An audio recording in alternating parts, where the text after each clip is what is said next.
Ayer nos quedó pendiente lo de la boda real, Es correcto. porque tú eres muy entendido de estos temas. Es que yo, como era amigo de la familia Mountbatten, Yo pensé que porque te gustaba leer la historia, pero no, soy amigo de los Windsor desde antes de que se cambiaran el nombre. desde el apellido. Oye, bueno, a ver, lo que estábamos platicando ayer, Ujú. que quedó pendiente, que tú querías platicar, era el procedimiento por el cual aceptaban que se pudiera casar una persona divorciada, ¿no? Entonces, por ejemplo, si el príncipe Harry hubiera propuesto matrimonio a Meghan Markle hace 80 años, esto hubiera sido imposible. Recordemos que en 1936, el que era entonces rey Eduardo VIII de Inglaterra, Así es. tuvo que abdicar al trono para poder casarse con Wallis Simpson, Efectivamente. ¿no? Entonces, que fue todo un show y es por eso que el papá de la reina Isabel II, el rey Jorge, Ujú. pudo llegar al trono. Cosa que, además de todo, tú sabes que nunca le perdonó la reina Isabel a su tío Eduardo. Sí, claro. O sea, Pues, nunca se lo perdonó porque ella no tenía deseos de ser reina, y además de todo, su padre, ella lo veía sufrir porque tenía un carácter, pues un carácter muy retraído, era una persona tartamuda, debido a que en su momento era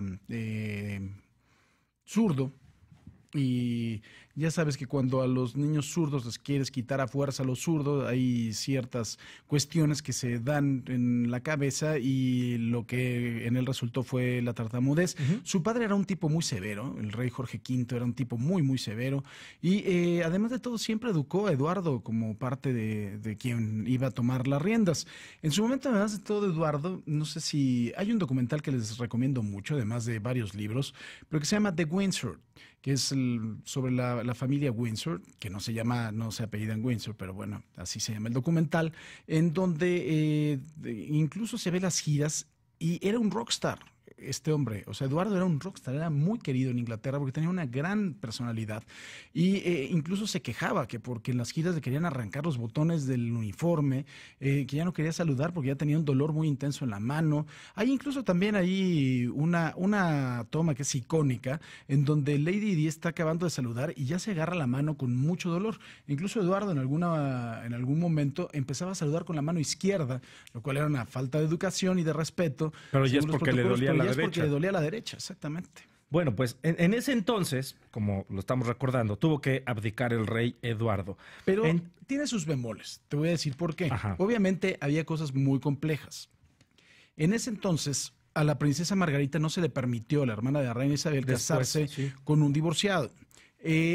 Y después, obviamente, a quien era el rey de Inglaterra, como era la cabeza y es la cabeza de la iglesia anglicana, entonces, que fue formada por Enrique VIII, o bueno, que fue de alguna forma hecha por Enrique VIII, no se le podía permitir casarse con un divorciado o con una divorciada porque es la cabeza de la iglesia anglicana. Ujú. Entonces, pues bueno, eso era imposible. Hubo grandes discusiones al interior del gabinete, en donde Winston Churchill defendió que no abdicara Enrique VIII porque veía que la situación en Europa se estaba complicando y se necesitaba un rey fuerte.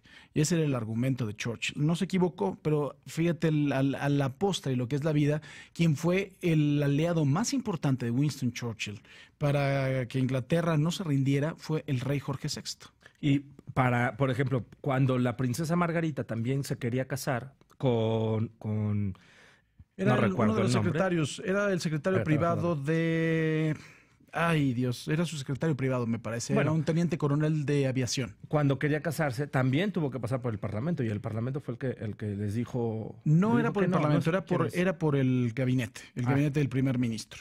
Entonces, a partir de eso, o sea, ya en la actualidad, a partir del 2002 fue cuando la Iglesia de Inglaterra Ujú. acordó que quienes estén divorciados pueden casarse nuevamente en esa institución. Así Entonces, es. estamos hablando que pues es relativamente nuevo. Pero Tiene 16 años esto. Te he de decir que también tiene que ver con el número en la línea de sucesión que tienes. Tomando en cuenta que Harry es el número 6 en la línea sucesoria, pues es bastante improbable que llegue a ser rey de Inglaterra, entonces no les importa tanto. Por eso fue una boda real light. O sea, al vapor. No al vapor, pero fue light. Pero imagínate que esto hubiera pasado hace 80 años, hubiera tenido de todas maneras que renunciar a todos sus privilegios reales, ¿no? Como, claro. como lo hizo el rey. Bueno, renunció a sus privilegios de sucesión, pero no, bueno, a sus privilegios de reinar, no renunció a las pensiones, ¿eh? Eso sí, que quede claro. Esa monarquía. Pero bueno.